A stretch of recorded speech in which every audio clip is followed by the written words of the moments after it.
A história de Daniel na cova dos leões está relatada na Bíblia, no livro do próprio profeta, no Velho Testamento. Daniel era um dos 3 príncipes governantes e se destacava entre eles, pois nele havia um espírito excelente e o rei pensava constituí-lo sobre todo o reino. Então, os outros 2 presidentes e os príncipes procuravam achar algo contra Daniel a respeito do reino e não achavam, porque ele era fiel e não se achava nele nenhum erro nem culpa. Então estes homens se deram conta de que podiam acusá-lo usando a fé que tinha em seu Deus, e foram juntos ao rei. Falaram sobre concordarem em promulgar um edito real e confirmaram a proibição que qualquer que, por espaço de 30 dias, fizesse uma petição a qualquer deus ou a qualquer homem que não fosse o rei, que fosse lançado na cova dos leões. E a pedido deles, o rei Dário assinou a proibição.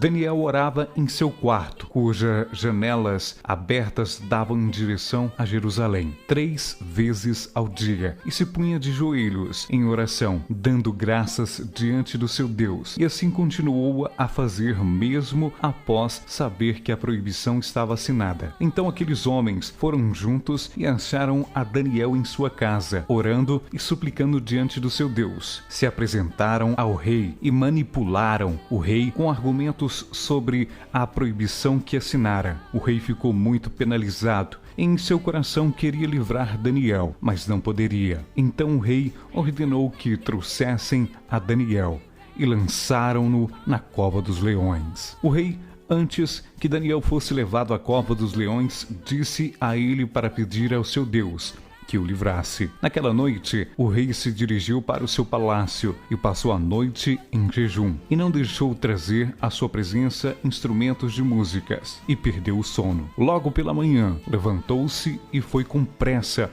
à cova dos leões. Chegando lá, com triste voz, chamou por Daniel. Para sua surpresa, ele estava vivo. Disse Daniel: "O meu Deus enviou o seu anjo e fechou a boca dos leões para que não me fizesse dano, porque foi achada em mim inocência diante dele, e também contra ti, ó rei, não tenho cometido delito algum."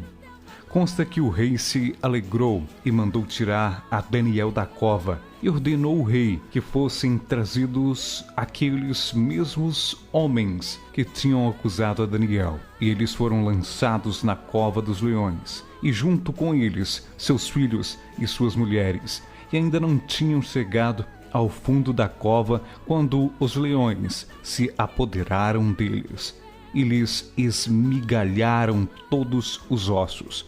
Em seguida assinou o rei Dário um decreto de paz no qual, em todo o domínio do seu reino, os homens poderiam temer o Deus de Daniel, porque era Deus vivo e que permanece para sempre, e o seu reino não se pode destruir, e o seu domínio durará até o fim. Ele salva, livra e opera sinais e maravilhas no céu e na terra. Ele salvou e livrou Daniel do poder dos leões.